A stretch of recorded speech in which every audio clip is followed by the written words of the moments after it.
Hey kids, today we're going to start working with integrals, which is area under curves. And to start our investigation of those area under curves, we're going to look at some very basic things to help us kind of get a good idea of exactly what's going on with an integral. So uh, let's just dive in, shall we? We've got a train that moves along a track at a steady rate of 85 miles per hour from 8 a.m. to 12 p.m. What is the total distance traveled by the train? Well, don't forget the distance is equal to rate times time. But we're not going to actually solve it rate times time like you would think sort of way. We're going to actually graph this sucker. So here's what we're going to do. We're going to put our x and y axis in here. And we're going to start our train off at noon, or I'm sorry, at 8.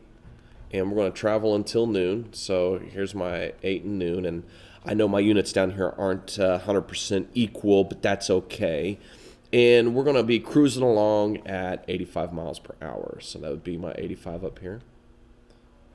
So what happens is I end up with this constant rate right here, 85 miles an hour. There's my constant rate. And I'm traveling from 8 to noon. Now, check out what we've got here. We've got ourselves a rectangle. And so what we're going to do, if we want to figure out how far the train traveled, what we would do is we would say, look, there's 4 hours between 8 and noon. There are 85 miles an hour in speed right here. So area of this square is going to be length times width. Well, that's going to be 4 times 85.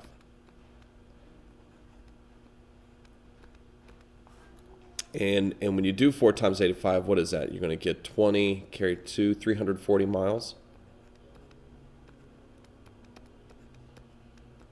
And that's how you would use a graph to solve a problem of, you know, where is the train after from 8 to noon? Where's the train? Well, it's 340 miles past where it started. So this is a graph of what we're doing. And if you'll notice, we're looking at the area under the curve and above the x-axis. So this spot right here inside this rectangle. And with integration, that's what you're going to do. We're going to look at the area under a curve. And that's based in its smallest, simplest little nutshell. That's what integration is. Okay, so that first question was really easy. We were talking about a train with a constant rate of speed. But what happens if we get into something where we've got an irregular curve, like not a square or a triangle shape or a trapezoid or something that we can find the area of? So what about this? A particle starts out at x equals 0, moves along the x-axis with velocity of v equal t squared for time greater than 0. Where is the particle at t equals 3? And so what we're looking at now is a situation where here's my x-axis, here's my velocity equation is now t squared, so we're greater than 0, so it's going to look something like this. And what we're going to want to do with this is we're going to start at 0. So we're going to start right here at 0. And we're going to cruise out here until we get to 3 seconds. And so what have we got? We've got this curvy, irregular shaped piece of area under the curve. And so when you're working with this, how exactly we're going to find the area underneath? So what we want to do is we want to know, okay, how far did I travel? Where am I? Well, I've got to find this area. And that's one of the cool things about integration is that it can tell us exactly how to do that. But what we're going to do is we're going to kind of just explore this first until we get to where we're super pros and can solve this out exactly. What we're going to do is we're going to divide the area under this curve up into 4 chunks. 1, 2, 3, and 4. Okay? And so when I do this, when I divide my x-axis up into 4 equal chunks, then we'll notice that I'm going to have 3/4 as one of my points, 1.5 as one of my points, and 2.25 as one of my points. Okay? Now, why did I do that? Because what I'm going to do is figure out the area under this pink curve by creating rectangles. And if I can find the area of these rectangles, then I can estimate with a pretty good estimation the area under the curve. And so I'm going to create these rectangles where I put the upper left-hand corner of the rectangle on the curve and complete the curve. And you can't see it, but there's a little rectangle right there at 0. So how do I find the area of a rectangle? Well, the area of a rectangle is exactly like what we just did. A rectangle is going to be equal to area of a rectangle is equal to length times width.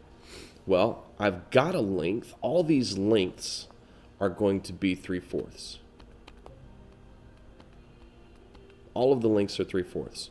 So that's great. We've got the length part. But what about like the height or the width? Like, how do we figure that out? Well, for my very first rectangle, right here, this rectangle right here, okay, do you see it? I'm going to make that circle go away. Do you see that rectangle? Okay, that rectangle has a height of 0 and a length of 3/4.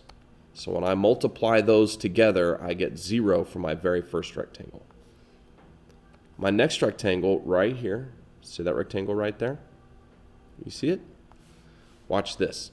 That rectangle has a height of 3/4 squared. Why is it 3/4 squared? Because 3/4 is the x value at that particular point, and the height of the rectangle at this point right here is 3/4 squared. My length is also 3/4 because all of those bases for the rectangles are all the same length. And so what do? I have 3/4 squared times 3/4. So the area of this next rectangle then is going to be 27/64.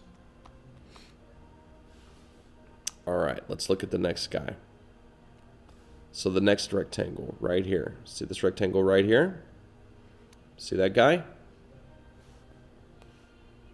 Okay, the height of that rectangle is going to be 1.5. I'll go ahead and I'm going to write it as a fraction as 3/2. Is going to be 3/2 squared. Why? Because from 1.5 I go up to get my height. And how do I figure out how far up I go? I use my function t squared. So I'm going to have 3/2 squared. My length is still 3/4 because all those lengths are the same. So what do I end up with?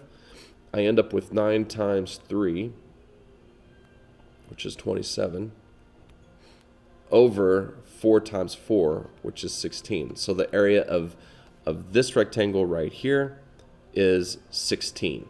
So I've got 0 plus 27 over 64 plus 27 over 16. I've got one more triangle to work with, and that will be this guy right here. There's my last triangle. Okay, see that last triangle right there? We're going to find the area of that guy. How are we going to do that? Well, we're going to take 2.25 and square it. So h equals, and then 2.25, it's usually easier if we can write this as a fraction. So 2 1/4, so that would be 9/4 squared. And then my length is still 3/4.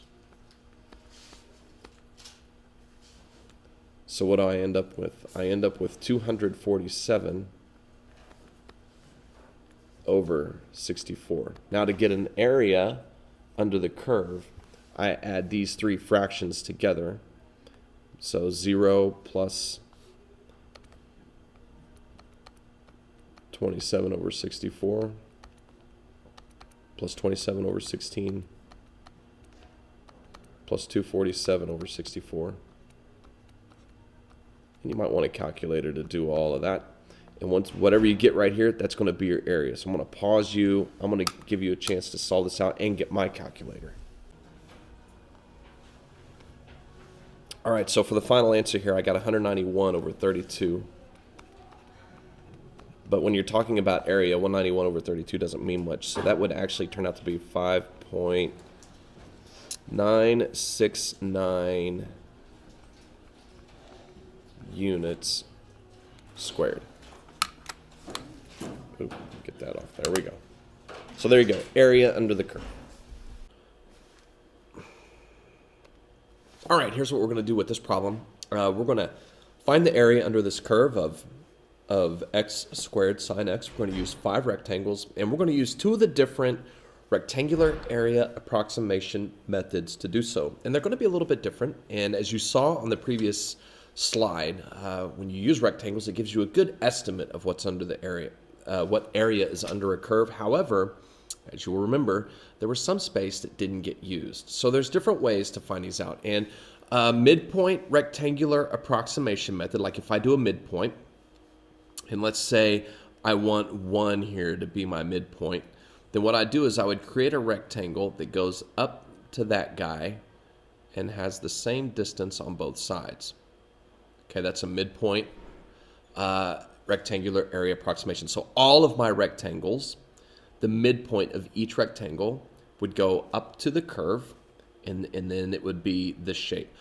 The ones we did just a second ago on the previous problem, those are left-hand rectangles because the left-hand side of the rectangle reached up and touched the curve. So that's a left-hand approximation, rectangular approximation method. The right hand then is when the right side of the rectangle reaches up and touches the curve. And basically what we're doing on all of these are all different ways to find the height of your rectangle, okay? And so all of them have good and bad points. For example, the midpoint, you're a little bit over in some spots, a little bit under in others. With a left rectangle, it looks like we're going to be underrepresented here. And for the right-hand rectangle, we'd be underrepresented here. And all of these could go a little above or a little below your graph, depending on what you use. So what we're going to do is we're going to find the area of this rectangle, or under this curve, using 2 different versions of our rectangular area approximation and 5 rectangles. Now, if you think about this, the more rectangles we use, the better our approximation is going to be. So if we use 5 rectangles, what I need to do is we're going from 0 to 3.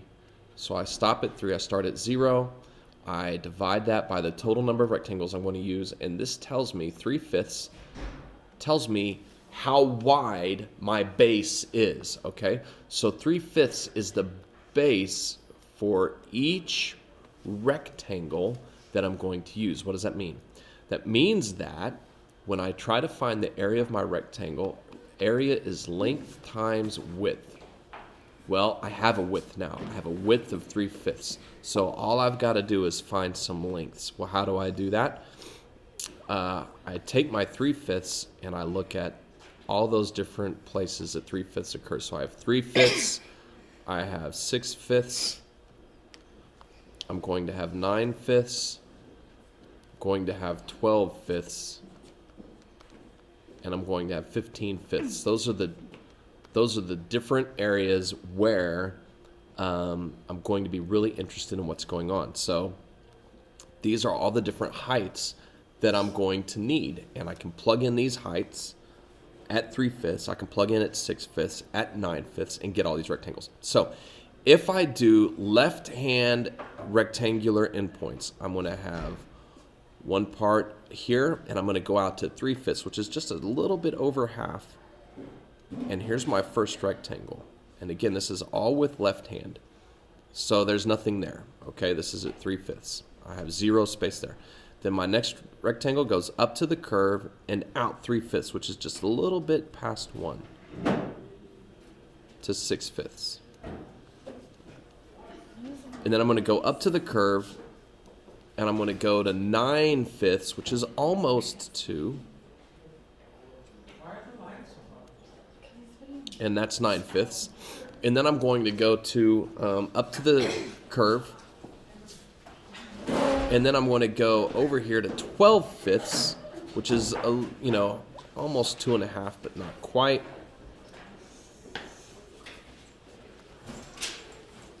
And then I'm going to go up to the curve and over to 15/5. So here are the rectangles that I'm interested in. I just need to know what the values are at these corner points in order to get the areas of the rectangles that I'm going to add together. So we're going to pause for a minute. I'm going to compute all this. You do the same thing, and we'll see if our numbers match, and then we'll add them up. Okay, so quick change. I might look like Superman. Left with one way, came back another. But I also came back with the heights at all our different values that we discovered here at 3/5, 6/5, 9/5, and 12/5. And for good measure, I went ahead and found the height over here at 15/5, which is this height right here, just in case we might need it in a minute. Okay? So what do I need to do? Well, I need to find the area of these different rectangles. So that first rectangle has no area. These next rectangles do have area. And how do I find the area of a rectangle? I find the area of a rectangle by multiplying its length times its width. Each base is 3/5. So what I'm going to do is I'm going to multiply 3/5 with each of these different heights that I discovered. All right, so I'm going to take this times 3/5. Okay, that's that guy. Then I'm going to take this times 3/5. That's this guy. Then I'm going to take this times 3/5. That's this guy. And then I'm going to take this times 3/5. That's this guy. And what we're going to do is this will give us a rough, pretty good, not rough, a pretty good estimate of the area under the curve. So I'm going to add 0 rectangle, 0 area, plus this area, plus this area, plus this area, plus this area. And that will give me then the total area under this curve. So here it goes, 0.203 times 3/5.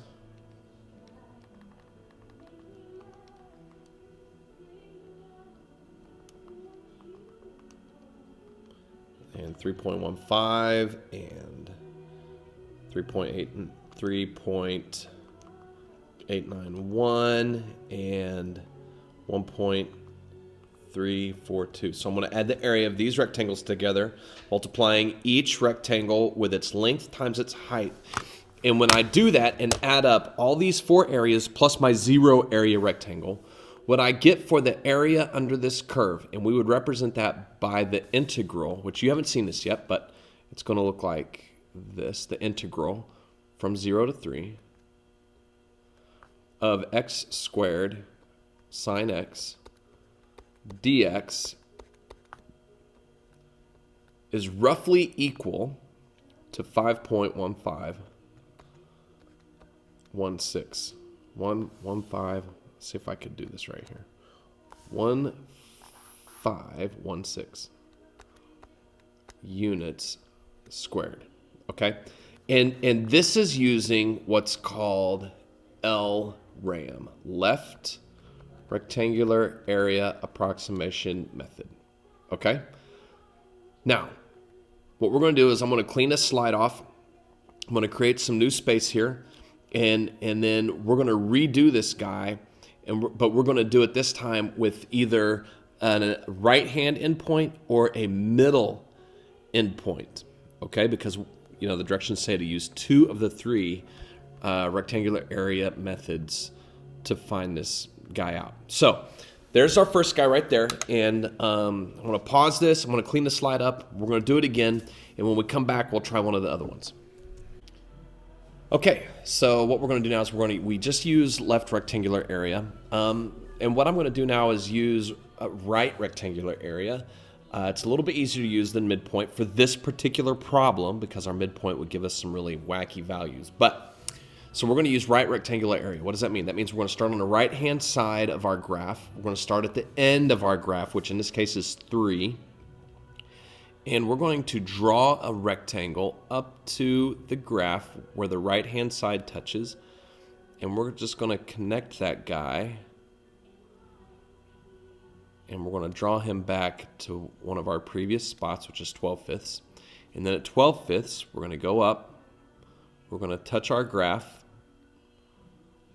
So I'm interested in these points right here, and I'm going to create a rectangle with the right hand being the part of the rectangle that touches the graph that we're interested in. So I'm using the right hand corner. Here's my next rectangle, and here's my next rectangle, and here's my last rectangle.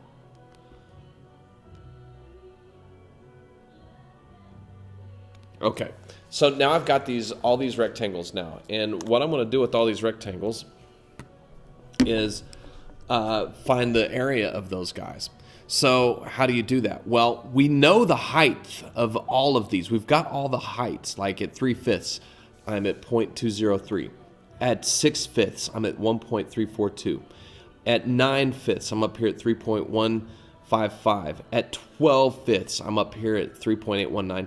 And lastly, over here at 3, which is 15/5, I'm at 1.270. So how do I find the area of a rectangle? Well, in order to find the area of a rectangle, I need to know how tall my rectangle is, and I need to know how wide my rectangle is. And each base of each rectangle is 3/5 of a unit wide. The height then is based off these corners that we're looking at. So how do I find the area of this rectangle? I just look at this guy right here. How tall is that guy? Well, he's 1.270 units tall. So what does that mean? That means I multiply my rectangle by the base and the height. So 1.270 times 3/5. That's the base. And then this guy right here, this rectangle right here, how do I find him? Well, I multiply the height of this rectangle. And where's its height at? It's all the way up there, 3.819 times 3/5. And how do I find 3.819? I put 12/5 into my equation and get a specific number answer out. So the only thing that I'm really doing on this one is I've kind of created one more rectangle that I'm going to use to find the area. And so I'm going to multiply this guy by, this height of 3.891 times 3/5. I'm going to multiply this height right here for this next rectangle. How tall is this rectangle? Well, this rectangle goes up at 9/5, goes up to this point on the curve. All right, so that's 3.155, so I'm going to multiply him by 3/5. So I multiply everything by 3/5, and I add up all these different rectangles. Now remember, the first time we did this, we actually had a rectangle of 0 area, because when we did our left-hand rectangles, we actually started out on the x-axis at 0. So that's why with this one, we have a little bit of a different number. Now, just like on the previous rectangle, we maybe underestimated a little bit. On this rectangle, or on the previous curve when we did this, we underestimated. This curve is probably going to be a little bit overestimated, because these rectangles actually go above our curve in different spots, even though there's a big space in the middle. We'll see here when we do it. So I'm just going to punch this in on my calculator, and you can punch it in on yours too.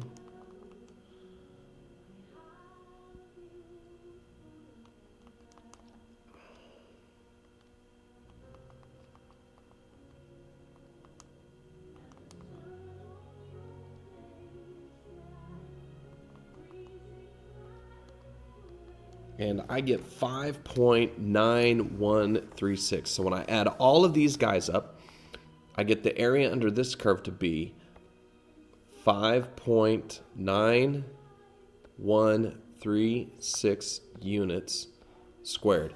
Now, if you want to be super uber cool, like one of the really cool people, then what you can do is you can use the area that we just found previously, which was an underestimate, and take this area, which is an overestimate, and you can average them. Well, our previous estimate of area under this curve was this guy right here. So if you add these two guys up and divide by 2, This is going to be a really, really close number. And I get for this area, for the average of these two guys, to be 5.5326 units squared. Now, if you want to be, a little bit more uber nerdy, what if you used 10 rectangles? Or what if you used 20 rectangles? Or what if you used 30 rectangles? Or you found a program that you could put on your calculator that will let you do this. What then? Then we could get super, super accurate and get even closer to the correct answer. And if you want to know the correct answer, well, you can just punch that into your calculator as well. Your calculator has an integral feature on it. And you can find that on the 84s by graphing x squared sine x. And then going to second trace and finding the integral sign. And the integral sign is a shape that looks something like this. And when you plug that in, you just tell it where to start. And we're going to start at 0. And where to stop, we're going to stop at 3. Don't worry if you can't do that just yet. We're going to do it in class 2, and I'll post a separate video for that later.